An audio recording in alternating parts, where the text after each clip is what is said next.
Continuando, vimos 3 hipóteses de dispensa de autorização, vamos ver as demais agora. E a quarta hipótese, que é prevista no nosso decreto, é a construção de bacias para acumulação de águas pluviais. Vamos lá, então, né? Águas pluviais, né? Águas da chuva, em áreas antropizadas, olha só, áreas que já tiveram modificação pelo homem, para controle de erosão, melhoria da infiltração das águas do solo, abastecimento humano e dessedentação de animais. Desde que, temos uma condição aqui, ó, desde que a bacia não esteja situada em curso d'água perene ou intermitente. Então, um barramento se enquadra aqui? Não, não se enquadra, tá? São os bolsões de água, né, que é muito comum serem feitos em áreas rurais, essas bacias de acumulação para quando chover, ter, né, onde ficar aquela água, e aí para controle de erosão, né, para até dessedentação de animais, isso daí é muito comum e a gente já viu, particularmente já vi vários produtores rurais utilizarem essa técnica positiva para o meio ambiente, para a conservação do solo em áreas rurais. Agora temos outra questão que é um pouco polêmica também. Isso chega, não é que seja polêmica, é que chega muita dúvida para a gente, né, desse aproveitamento de árvores mortas em decorrência de processos naturais para utilização no próprio imóvel. Vamos lá? Não sendo permitida sua comercialização ou transporte, tá? Então, uma árvore, aqui no nosso exemplo aí na foto, uma árvore atingida por um raio, certo? Então, se a pessoa quiser transportar ou comercializar, não é dispensado de autorização, ela vai ter que ter o aproveitamento de material lenhoso, tá? A árvore que foi atingida por uma doença, ela caiu em decorrência de doença, ou então um vendaval, tá? Novamente, se o proprietário do imóvel rural quiser usar aquela árvore, aquele material lenhoso dentro do próprio imóvel, ele é dispensado de autorização. Agora, se ele quiser comercializar ou transportar, aí olha só, não sendo permitida a sua comercialização ou transporte. Nesse caso, ele deve requerer uma autorização, tá? Mas se for usar dentro do próprio imóvel, é dispensado de autorização.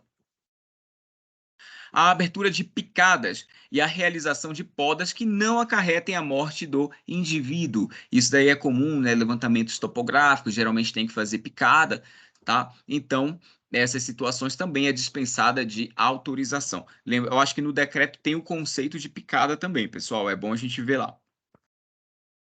A instalação de obras públicas, vamos lá, que é muito importante. A instalação de obras públicas, ponto. Primeira coisa, obra pública. O que é obra pública? No decreto, a gente não vai ter essa definição do que seria obra pública. Eu trouxe aqui uma definição que ela vem da Lei 8.666, que é a Lei de Licitação.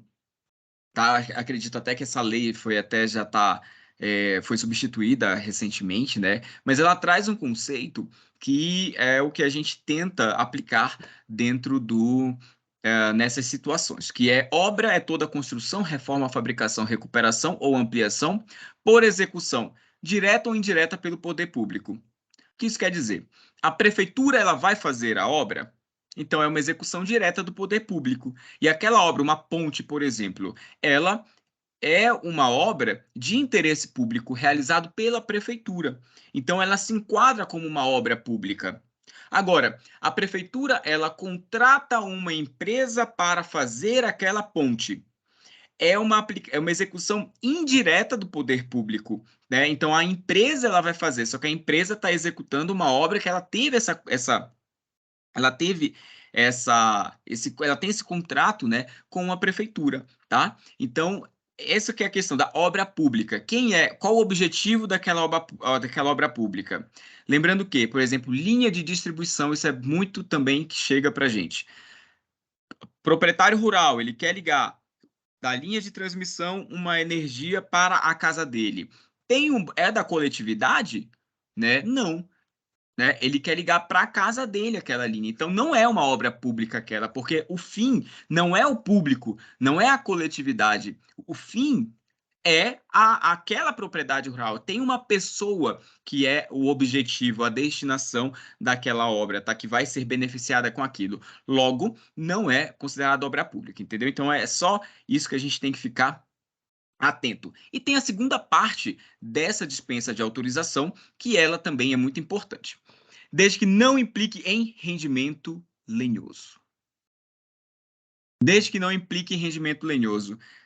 Tem uma árvore lá, já perdeu, tá? Já é preciso autorização. Vejam só que aqui não está supressão de vegetação nativa como em outros casos, desde que não tenha supressão de vegetação nativa. A supressão de vegetação nativa denota a supressão de um fragmento, né? Aquilo que tem acima de 0,2 hectare. Esse caso não. Ele fala que nem implica em rendimento lenhoso. Se tiver uma árvore, já é necessária a autorização para intervenção ambiental. Tá legal? E quando vai se aplicar essas situações, então?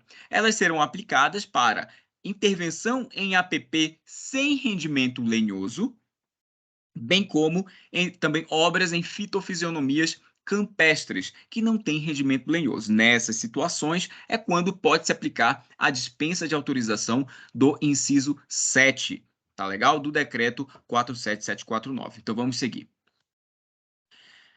A coleta de produtos florestais não madeireiros, aqui na nossa imagem, por exemplo, coleta de baru, inclusive em APP em reserva legal, ressalvados os casos em que haja proteção legal da espécie. Tem proteção legal da espécie, né? Um exemplo, araucária, coleta do pinhão, que ocorre no sul de Minas Gerais. Tem norma específica para isso, né? Então, aqui uma ressalva. Devendo ser observado os períodos de coleta e volumes fixados em normas específicas, quando houver, a época de maturação dos frutos e sementes, o uso de técnicas que não coloquem em risco a sobrevivência de indivíduos e da espécie coletada, no caso de coleta de flores, folhas, cascas, óleos, resinas, cipós, bulbos, bambus e raízes, e a necessidade de cadastramento no órgão ambiental competente quando couber. Que cadastramento é esse, César? É a portaria IEF número 125 de 2020, que vai falar do cadastro e registro de atividades ligadas à flora, tá? Então, nesse caso, boa parte dos casos, por exemplo, coleta de resinas, de folha, de resinas, né, bambu, de raízes, bulbos, flores. Nesse caso, lá tem essa modalidade de cadastro, tá? Mas se não tiver, aí não precisa. Então, aqui é a portaria IEF, número é a 125 de 2020, tá? É onde a gente tem que observar. Querem um exemplo? Coleta de musgo, certo? Essa é uma dúvida que chega para a gente. É um produto florestal não madeireiro? É. Pode ser feito em APP e reserva legal. O decreto ele tem essa observação. Desde que observados casos que haja proteção legal de espécie. Tem proteção legal? Desconheço. Hoje desconheço, tá? E então a coleta de musgo, por exemplo, ela é dispensada de autorização, só que a pessoa precisa fazer o cadastro e registro dela no órgão ambiental competente. Esse cadastro e registro hoje ele é feito no portal Ecossistemas do Serviço de Cadastro e Registro, que é construído de acordo com a portaria IEF número 125 de 2020. A nona hipótese de dispensa de autorização é a execução de práticas de conservação do solo e recuperação de APPs por meio do plantio de essências nativas regionais, de reintrodução de banco de semente, de transposição de solo, respeitadas as normas e requisitos técnicos aplicáveis. Quero fazer um PRADA, quero fazer um PTRF em uma área de APP. Eu preciso de aprovação do meu PTRF, do meu PRADA? Não, tá? Você não precisa. Você é dispensado de aprovação, você é dispensado de qualquer tipo de autorização para conservação do solo e recuperação de APPs. Aqui são 3 hipóteses que eu coloquei elas juntos para a gente finalizar esse nosso módulo. A execução em APP, em caráter de urgência, de atividades de segurança nacional e obras de interesse da Defesa Civil destinadas à prevenção e mitigação de acidentes, não é o nosso caso, tá? porque aqui envolve segurança nacional, né? Enfim, defesa civil, pode acontecer, né? Algum volume de chuva, a gente vê isso acontecendo, tá? Uma outra hipótese, o manejo sustentável da vegetação nativa da reserva legal. Vamos lá? Eventual e sem propósito comercial para consumo no próprio imóvel, então não pode vender, não pode transportar, devendo ser observado adoção de práticas de exploração seletiva, restrições legais aplicadas às espécies imunes de corte, então, ó, IP, pequi, buriti, se enquadra aqui. Sendo vedado o manejo de espécies ameaçadas de extinção, né, da portaria, hoje é da portaria MMA número 443 de 2014. O limite de exploração anual de 2 metros cúbicos por hectare, então, olha, no ano, 2 metros cúbicos por hectare para pequena propriedade ou posse rural familiar, e de 1 metro cúbico por hectare, respeitado o limite máximo anual de 20 metros cúbicos para as demais propriedades ou posses rurais. E declaração prévia ao órgão ambiental competente. Que declaração prévia é essa daqui? Hoje, isso é feito dentro do formulário de simples declaração, tá? A gente vai ter um módulo específico da simples declaração que a gente vai abordar a simples declaração para vocês.